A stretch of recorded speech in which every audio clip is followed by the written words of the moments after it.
You guys are not going to believe where I am today. I'm at Than's at Tidal Gardens. I'm not sure if you know him. He's a YouTube legend, an OG in the coral game, and for the first time right here in, I believe we're in Akron, Ohio? Yeah, or at least we drove through it. Yeah, so like Google thinks it's Akron. Everybody here thinks we're in Copley.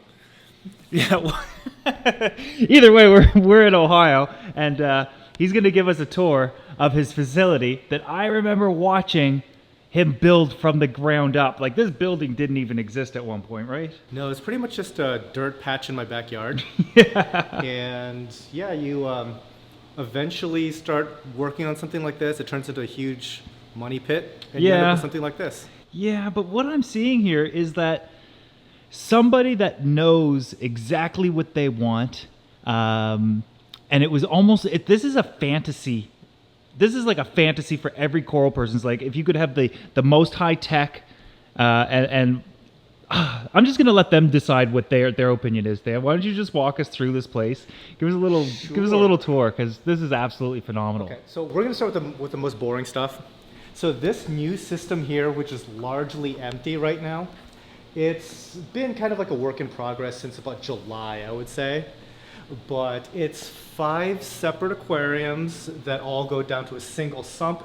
The total volume is about 2,500 gallons.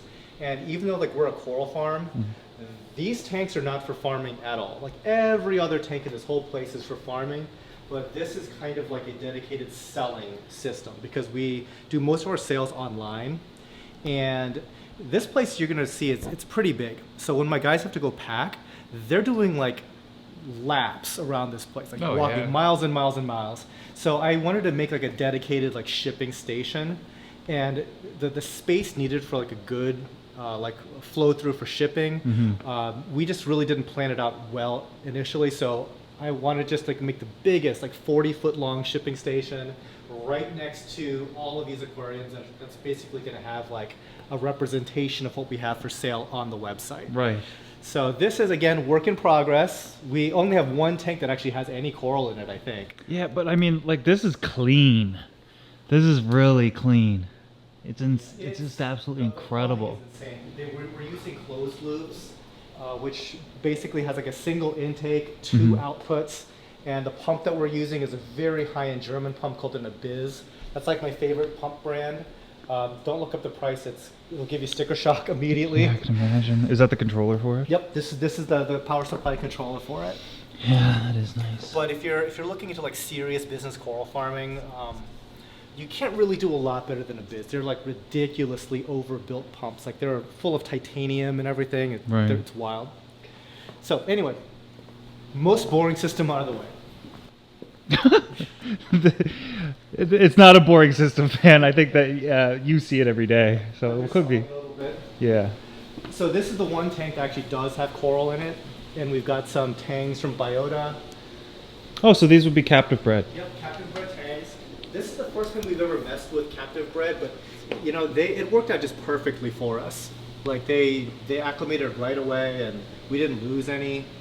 So hopefully they continue to not give me any trouble. Usually tangs after some time they get like kind of aggressive with each other, but they're still babies right now. Well, I kept I think 10 or 12 at one point, and I found like the more I had, the less they fought. Oh, that's good. So it looks like you might do pretty well. Yeah. So moving on, I guess we've got like a couple of quarantines. So at different times, these quarantines are doing different things. At one time, this was also a quarantine tank, but it got taken over by anemones. So it became like an anemone farming system. Wow. So these are those Nexus burst anemones, which are kind of cool because they're like partially orange and partially green. And then when they split, sometimes you get like more green or more orange. But like the ideal color morph is like the 50-50 split. Right. So we started with one. We have more now. Nice. Yeah, it doesn't take them long in a healthy system if they're happy. Some of these tanks, since usually it's like this is past lights out, I would turn the lights on for you, but I don't know how. These are like Orphic lights, and they're on like a different controller. And yeah, those are crazy looking. Yeah, these are like they're basically studio style lights. Yeah. Something you might like see at like a concert venue practically. Yeah. Now each one of these pucks that you see, there's like 4 pucks in there. Yep. They allow you to customize every single LED in there. No way. So you can make your own like bespoke custom blend and Wow. control all 4 channels separately.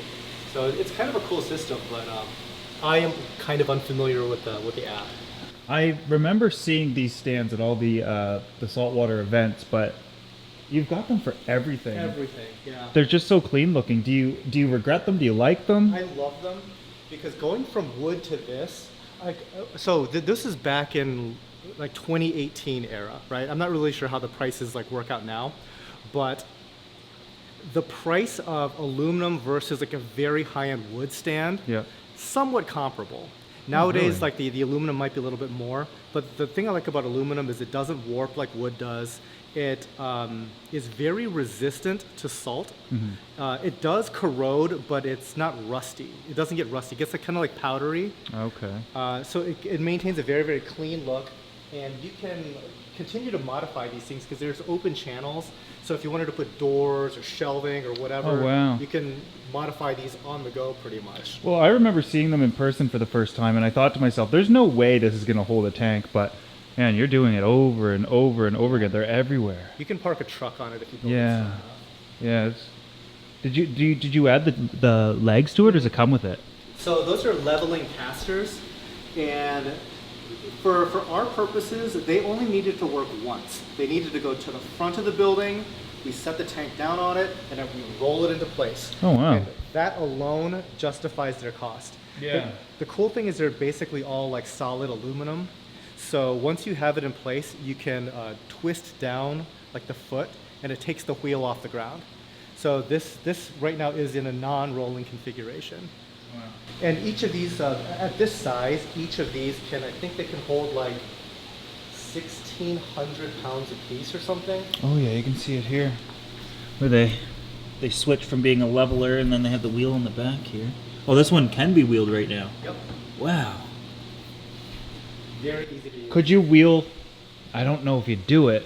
Maybe if the tank was acrylic, but could you technically, will the wheels hold that kind of weight? Could you wheel the tank out of the way if you had to? Filled? Filled, I haven't tried. I think it's a bad idea. Yeah. Joey, move along. Stop giving me these bad ideas. They make an even bigger wheel, and each of those wheels can hold 3,300 pounds. Oh wow. So if you built it to like the maximum spec, Yeah, so maybe. I think you can wheel whatever the heck you want at that point. Yeah. Because at that point, it could probably hold something like, what, 20-something thousand pounds? Yeah, that'd be crazy. Yeah, it'd be insane. So these are some of the biggest sumps that I think I've seen in a long time. What do we got going on here? We got So, reactors and protein These are skimmers. 4 foot by 8 foot sumps are about 500 gallons, give or take, if you filled it all the way up. Now, the idea initially was just to have like a big wide open space so that in case we wanted to like build out or expand, we could. And so in the future, we are going to be adding like a section for filter socks, because we want to like cut down on the detritus and all that stuff, but we have to kind of retrofit that in. We have like these heating and cooling coils, so this is like kind of like a heat exchange. Oh, okay. Now I know better. There are actually nice commercial titanium heat exchangers. Yeah. And you don't need to do this. So one day we might get the really good ones. Yeah. And But pump that still, in. they look like they would work. Oh, it definitely works. Yeah, we've used this type of system for years. Where's the water coming in? Right here? No. It comes in from these 3 guys there. Oh, it comes right in the side. It comes right in the side. Okay. And it gets sucked in from the side there. So the return pump is on the other side. This is a UV What is this? UV sterilizer. No It's an way. 80-watt sterilizer. Jeez, And then that huge. feeds the protein skimmer. Yeah. And the protein skimmer is also our ozone reactor. So we run ozone on all the 3 systems in here. That's the automated paddle that cleans the neck. So that's where the neck is all nice and clean. Oh. But the ozone generator is probably down here. Yep. There's the ozone generator. Okay. And it has like the little air dryer unit on the wall behind you. Right there. Interesting.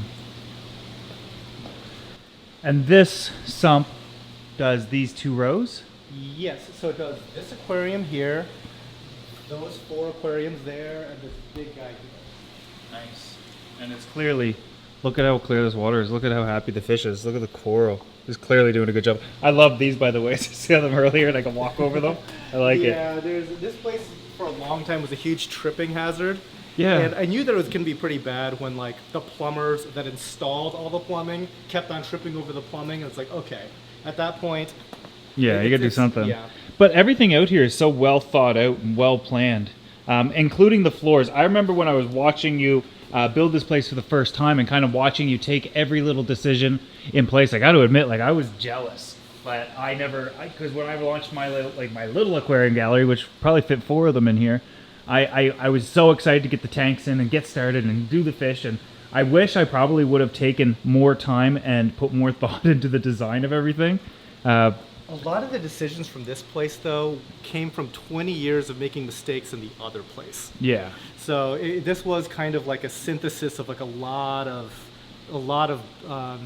just like, again, just bad decisions along the way where it's like, I'm never doing that again. Now that I know better, I'm going to do it this way, this way, this way.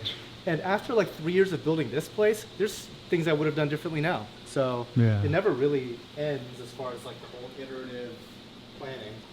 And this is like in your backyard. It was really interesting because from the street, you wouldn't know this was back here.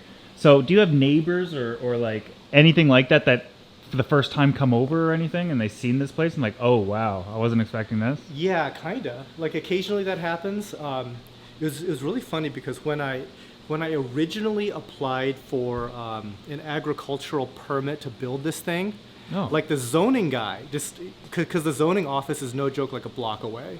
So like during his like lunch period or something, he just like showed up at my door, and he's like, "Do you mind if I like take a look at what you have in mind?" And so I showed him like the old building, Okay. full of like all the corals and everything, and he was just like, I cannot believe this is here. This is the most amazing thing. Yeah. You're going to get greenlit for anything you want. Oh, wow. Yeah. Perfect. We're best friends. So, believe it or not, we didn't even need a building permit for this place. Oh, no? No. Like, when it comes to like agriculture, they just let you do all kinds of stuff. It's like, don't worry, we love agriculture. And Yeah. And that's what this is classified as, yeah? yeah, because like the zoning for this is actually residential, but it's like this weird like residential agricultural hybrid. So we're allowed to like sell fruit at the street, like like weird, wow. like weird little things, Yeah. things like that. Should do that anyways. Well, technically, I think the language says I can grow anything that I'm allowed to sell anything that I grow on the property. Wow. At the street in a stand, so I could grow coral if I wanted to and sell it Lemonade out stand. there. Yeah, you can like do a lemonade stand or you can sell coral. One of the things I gotta ask you is like this scape of this tank, and I'm just gonna kind of look at it for a second here, but I think it's gonna be mind blowing to a lot of people. Is this like your design? I've never seen this tank before, but the scape of it and the rock work is absolutely insane. It's by far one of my favorite saltwater scapes I've ever seen. Incredibly unique, yet very functional. Lots of flow through, plenty of visual blocks, and then of course I'm positive that you focused on coral placement and the availability of where everything should go. But where did you learn to do that? Has this been a thing? Like, is scaping a huge part of what you do? Because for the most part, it's all bare bottom, and then you have the coral on frag plugs on their little stands. Yep, on the acrylic trays. But when it comes to this tank, what is this like a flex? Like, hey, This I is the do know. first- This is the first time we ever even tried this. No way. Yeah, this is this aquascape that you see on this side is the very first attempt that we ever did. Yeah, it's just. I don't see it that way, but it's just. It's incredible. I think it's just amazing. I think anybody watching this, of course, the blue lights will be a little crazy on this, but man. Is there anything you would change about it? Do you feel the way I feel about it, like when you see this, or I guess there'd be probably like the minor like things you might. So want to the change. only big thing is that if I ever needed to take the aquascape out, so if I needed to like scrub off some weird crazy algae or something, because like you that, construct it's one piece. yeah, so Technically. there's like a couple gigantic pieces in there, Right. and at this point, since it's like all waterlogged and heavy, It probably weighs like 80 pounds soaking wet. But one thing that's cool is the way that it's made is with super glue and sand. And that bond is so strong that the rock will break before the bond breaks. So super glue and sand. Yes, it's a very specific super glue made by glue masters. You did a video on it? Yeah. I'll have to link it in the description so Yep. people can see it. 'Cause I got to do this. I'm looking at this scape and I'm totally inspired. I'm doing like a planted saltwater tank, and I just cannot decide on what I want to do with the rocks. But I'm sorry, Than. I'm going to do this and pretend like it was my idea. Go ahead and steal it. It's a good idea. It's good enough to take. Absolutely awesome. It's probably one of the best rockscapes I've ever seen. And of course, come back in 2 years and this coral's all grown in. But it seems to me like your coral grow a lot faster than I would typically get used to seeing. I'm looking at all the frags and there's nothing here that's like tiny or small. And you do what you see is what you get? Partially, yeah. We do a little bit of everything. So there's always like a handful of what you see is what you get, but typically those sell out pretty quickly. So it almost always looks like it's okay. Looks like it's empty, but yeah. it But I sells mean, fast. this is incredible. Do you mind if we go upstairs? Yeah, let's take a look. Yeah, that's an insane area. I love that. What's all this? Oh, so you got your mixing stations. Yeah, so I guess before we go upstairs, I'll turn on the light here. So the crazy thing about this building is that it collects rainwater. So all the water that we use for aquariums and stuff is basically purified rainwater. So off the roof, it goes underground, and we collect it in like a 10,000 gallon rainwater cistern. Wow. So in order to use that water, we have to first disinfect it. Right. So it gets pumped into here, and this is like a contact chamber for chlorine. Right. And it gets dosed in, and this is something that we have to constantly monitor because the chlorine level that we need changes depending on the season. Right. So we have to constantly monitor the chlorine level at here, at this stage, and then again at the RO to make sure that we're not So at this overdoing stage, chlorine. it should be 1.5 ppm. At that one, it's 2. Correct. And all you're doing is opening that gate valve and Yep, and just or that ball valve. and doing a and test. Yep. Wow, okay. Yeah, we have like this, like a professional chlorine test kit. So we have to first chlorinate the thing, then dechlorinate it with carbon, and then we run it through a 1 micron pleated filter because there's little creepy crawlies that survive the chlorine bath, and so you have to hard micron filter them, otherwise they'll eat the membrane of the RO. So this is the commercial pressurized RO system, and after that it fills our RO collection tank there, and then we also have our saltwater tank. And the cool thing about this freshwater and saltwater tanks is that we have these two variable speed drive pumps down here, and they will deliver water to every sump in either building on demand. So if we need to do a water change or just top off, we just open a valve. These guys detect the pressure loss, kick on, and repressurize the line. So on demand, saltwater and freshwater at every system. Right. I commented on your front doors when I first got here saying how big they were, how wide they were. And I guess even that, down to that type of detail, of course your door's got to be big enough to be able to bring tanks in. But the typical door is wide enough. But you knew you were going to be doing things like this. You planned it. You planned a lot out before you started. Yes. I did not. What's crazy is these things, they're called doorway tanks. Oh, yeah? They're made to go through an 8-foot door. And I have an 8-foot door. Huh. Yeah, so these are actually intended for To come through. Yeah, Wow. to be easy to get into and out of buildings. Okay. Doesn't seem like it because they're 1,000 gallons and gigantic, Yeah. but clearly they're in here. Wow. So where do you learn to be able to source all of these things? I wouldn't even know where to find something like that. Like, is this you have friends or just your time in the hobby? And You know, it's just a lot of research just Yeah. on Google, and you know, we didn't pick out like all the best things, but we got a lot more right than we got wrong. good, yeah, that's awesome. I think what else is awesome, and I think these guys will appreciate, is how you, because you do your YouTube channel as well, Tidal Gardens, and a lot of that happens up there. Do you mind if we take a peek? Yeah, let's take a look at the All right. studio. Yeah, I'm blown away by this place. I was not expecting this. Especially this upstairs area is just absolutely incredible. I love that you can stand up here and look down too. The upstairs thing is something that I don't usually show a lot of. Oh. Either. So it's perfect. No, it's perfectly good. Perfectly good. Okay. It's just something I'll just show our feet. No, it's just something that we don't like show often because it's like we just want to stick, you know, like hardcore reef coral farming, blah blah blah. But we went pretty hard on the upstairs. Yes. Completely the most non-reef related ways imaginable. Well, because I think you're also passionate about being a creator. This place is soundproof. Yes. Wow. And downstairs was relatively quiet as well. This is just incredible. So this is your... Mm-hmm. So this is my desk here. Mm-hmm. I've got a media girl, Becca. Yep. My media exec. She works there. And so... yeah, she does most of the media stuff, really. She takes all the photos. She does all the videography. Mm-hmm. She does some video editing, all kinds of stuff. I just do like the boring businessy things. Yeah. But you also run your channel. Mm-hmm. It's you on the videos. Yes. Yeah. A lot of voiceover. Yeah. A lot of editing, that sort of thing. Yeah. In fact, that's one of my big regrets is not being able to do more with it.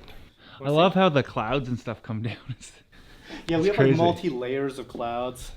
Let me see if I can change just one of the, because there's like a dozen zones of lights up there. Oh, is there? So let me see. I'll just change one of them randomly. I don't know. I don't even know which one it is. So let's see. Oh, there it is, right above you. Yeah. That is cool. Yeah, you see like one of the zones will change. Oh yeah, that is awesome. So sometimes like when I come in, the media girl Becca, she'll have changed this entire ceiling. So it's like I turn on the lights, like whoa, that was unexpected. That is awesome. It's pretty crazy. Man, this is so cool. I love how you can like literally look down. You can look down at all the different Yeah. spaces. Wow. So just more of and this is the work environment that people get to come into. Yep. So we do like all the packing stuff, packing and what do you call it? Like the printing of the shipping label stuff there. We have like one meeting per week here. Yeah. And this is our. And you have a fully functional kitchen. Yeah, kitchen little lounge. Yeah. Yep. Very cool. And this is all just the pumps and waterworks or something. So this is the heating system, which is kind of neat. We've got like a dual boiler setup. So these things here can kind of like juggle the heat load. So one might be running at like 100%, and then it'll drop it down to 50, and this guy will pick up the other 50. Or if one of these things needs maintenance, then this one can handle the entire load. But what these things do is they heat the floor of this building, and they heat every system of tanks. So you have in-floor heating in here? Yeah, in-floor heating in the downstairs. What? Yeah. This place is nicer than my house. Let alone my gallery. But what did I tell you guys? I knew you guys were going to be pretty darn impressed and even blown away by something like this, and it's just absolutely fascinating. Dan, I got to ask, like, I know that you've gone to university and that sort of thing, and perhaps you were on a different career path at one point. But did all of this start kind of from YouTube, and you just like chased that passion, and then it turned and evolved into this, or was this more of a conscious decision? Because you've been at this for a long time. Yeah, other way around. So this business, believe it or not, is about 20 years old. And I kind of lucked into the video side of things because you need to have like a camera to shoot the corals, to sell the corals, all that stuff. But at the time, no cameras shot video. And the very first camera that could shoot HD video had just come out. And I was trying to decide between that camera and one that didn't shoot video. And just as a flyer, I was like, you know what? I'm going to try the one that shoots video. Yeah. And that completely changed everything. Wow. Because all of a sudden, it's like I had a very high-end camera out of nowhere, seemingly. And it just kind of like escalated from there, I guess. Yeah, it's just crazy. I love it. If anybody watching wants to see your videos or find you, how do they do that? Where do they go? So you can go to Tidal Gardens. That's Tidal Gardens. And you can find us on social media, pretty much all the things. Okay. And your website's Tidal Gardens? Or? TidalGardens.com. Wow. Just in case anybody wants to buy some of these delicious looking coral. Anyways, guys, I hope you enjoyed this video. And Than, thanks for allowing us in here and sharing your space with us. I think it's been absolutely incredible, and I think there's going to be a lot of people that think the same thing. If you guys enjoyed the video, make sure you like it. If you're not subscribed to my channel yet, make sure you do. And don't forget to go over and check out Than's channel. There's an entire catalog of incredibly great videos. I'm going to go watch that one where you built those rocks and start stealing that idea. Hope you guys enjoyed the video. See you next time.